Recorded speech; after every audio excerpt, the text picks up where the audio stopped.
know you're a man of opportunities, and we appreciate you being here with us to provide us some answers. I want to jump right into the interview and ask you, is Power Wrestling really closing? Yes, Power Wrestling is really closing. We don't have the funds to accommodate every contract, and several contracts like the Black contract and the Insane contracts were they were created and it did more than add a toll to Power's pockets, I should say. How could this be that such a rising company falls so flat? What caused Power to come to a fall? Well, what caused the company to fall was poor management. There were a few things on my behalf that got out of line concerning the insane inmates in BWO. While King Baker made several attempts to overthrow my show and build his corrupt army of the Four Horsemen, while this was all going on in our shows, this was exact stuff taking place backstage.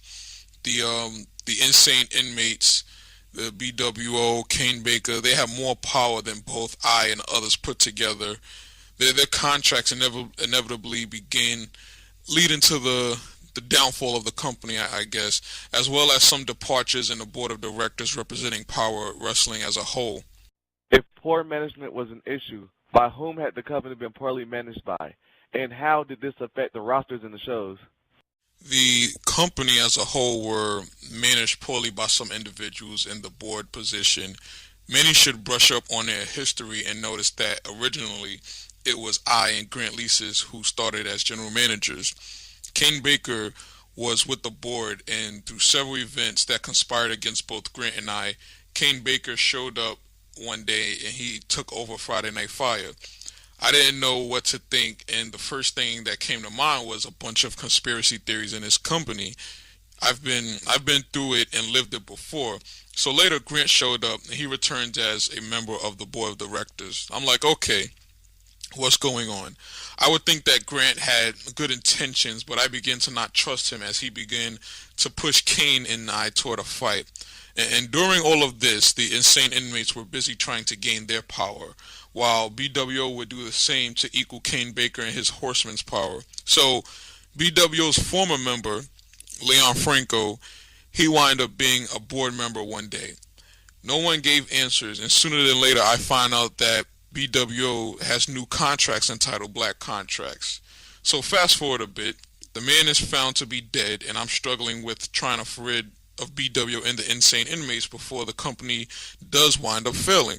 Prior to the superstars, are there any superstars that have made a bigger impact on this issue more than the public know? Yes, there are superstars who have bigger impacts. All 8 or 9 of the insane inmates, they've done so many wrongs in the company, and morally, it's caused nothing but damage to us and the superstars. I mean, superstar insurance and benefits had to increase due to the insane inmates. So while the boards attempted to bring in some new guy named Aaron Barmer to help manage our rookie show Voltage, he accidentally re-signed the insane inmates after I finally fired them. And magically, a new guy became general manager and signed the insane inmates to a special contract at that. And then all this downfall continued. So yes, the insane inmates have a lot to do with financial falls, especially during the chaos era when the missing money was in the hands of people we may or may not know of. Yet around that time, a female show was created with titles, a female GM, and the inmates were crowned as champions. Just to throw in there, Susan B is no longer around, and neither is Aaron Balmer. So yeah, I'm pointing fingers at people who helped destroy this company. That also includes Kane Baker, BWO, and Case Blizzard for creating the expensive-ass Blizzard contract. Does your son, Tank Jr., have anything to do with this company closing? I have no idea. I have not spoken to my son since the 15 Minutes of Fame 2 pay-per-view. He's an adult, and he chose to side with Kane Baker to become undisputed champion. Now he bathes in a bath full of infected blood with Kane Baker. Kane Baker is evil, and at the moment I met him, I knew he was evil. Grant, Kane Baker, Leon Franco, The Insane Inmates, BWO, Susan B., Aaron Balmer, they all played a part in the fall of this company. I myself did everything I could help, and I've tried to help, but I tell you, I did everything I could to keep it afloat, and my son got caught up in a system, which is the very reason I wanted him to have nothing to do with this company or wrestling. The corruption is always there, and surely enough, look who wound up signing his contract. Kane Baker. Look where he's at now, with Kane Baker. What are some of the events that took place leading to the downfall of Power Wrestling?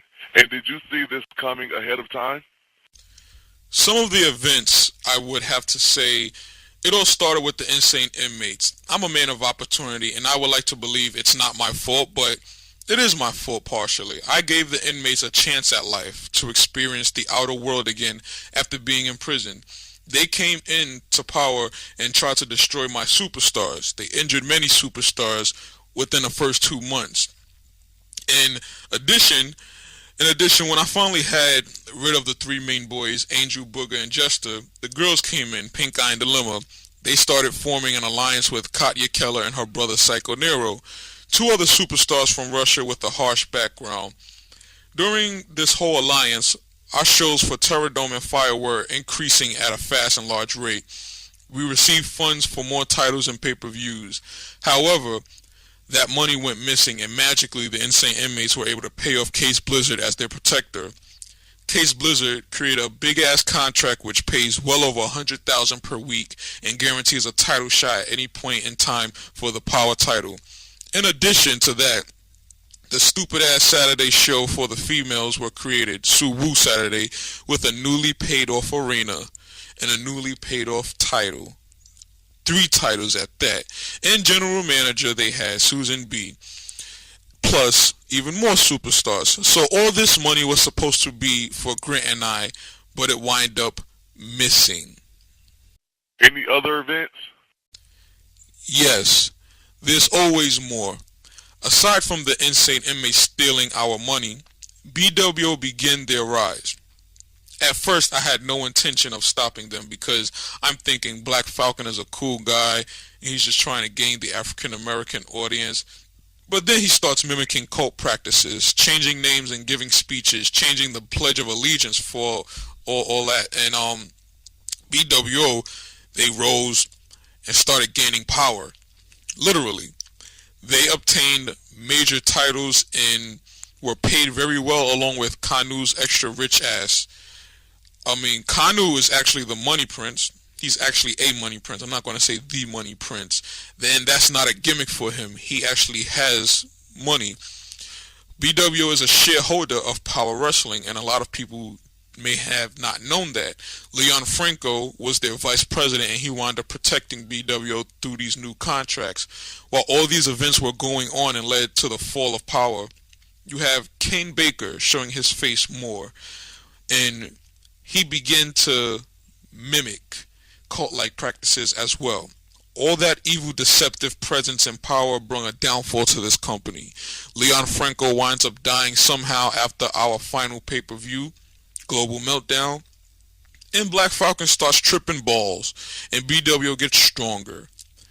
The inmates, I guess, worked on making my life a living hell while other people kept coming into this company and destroying it for a short period of their time. Now, at this moment, the Insane Inmates have returned from jail. Angel, Booger, and Jester, where it all started as an event for me. If this is the end, where do you see yourself next? Next? There is no next. I've been through too much in my life. I'm 47 with high blood pressure and muscles I barely can carry on myself. I think I'm done. I don't think I can get back into this business. I've said this before too, but this is just too much. I might retire in an isolated place and grow plants, harvest a farm or something. I don't know, but I can't do this anymore. Since Power Wrestling is coming to an end, do you think you and your son will make amends to patch things up?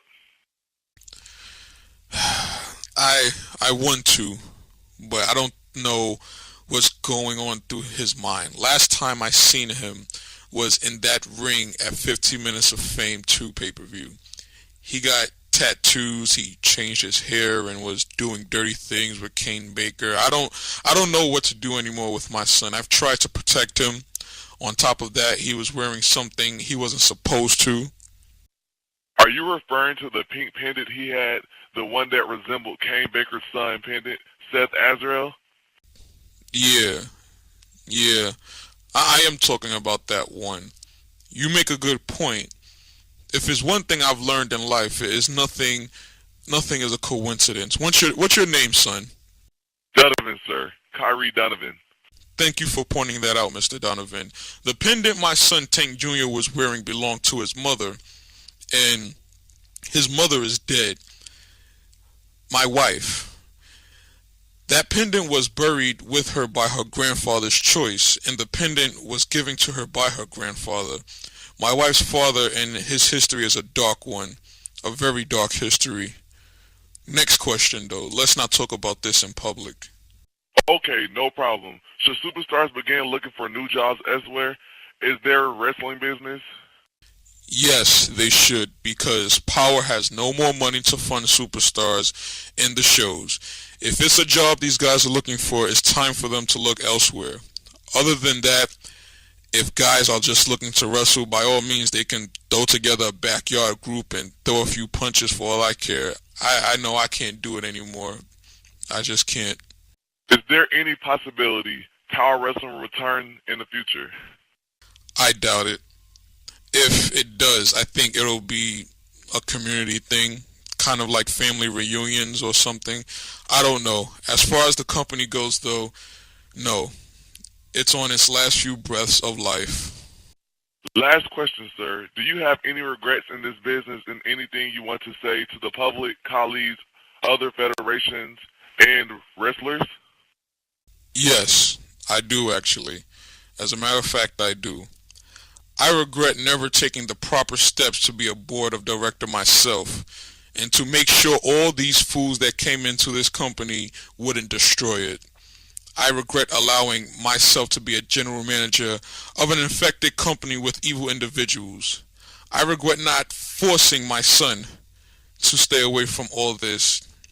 And so to my colleagues, the other wrestling federations, E-Feds, shows, wrestlers who think they're hot shit, you don't know a damn thing about what it means to journey through a story until you've lived the life story of Tank, the unbeatable, unbreakable, unstoppable force. You've yet to live through a story. This is no gimmick. This is my life. And this is what's happening in this company and business. It's just a matter of time before it all spreads to your shows and your companies too. But for those watching and those who never paid attention to us until we had a downfall, I do have something to say to you, yeah. Fuck you.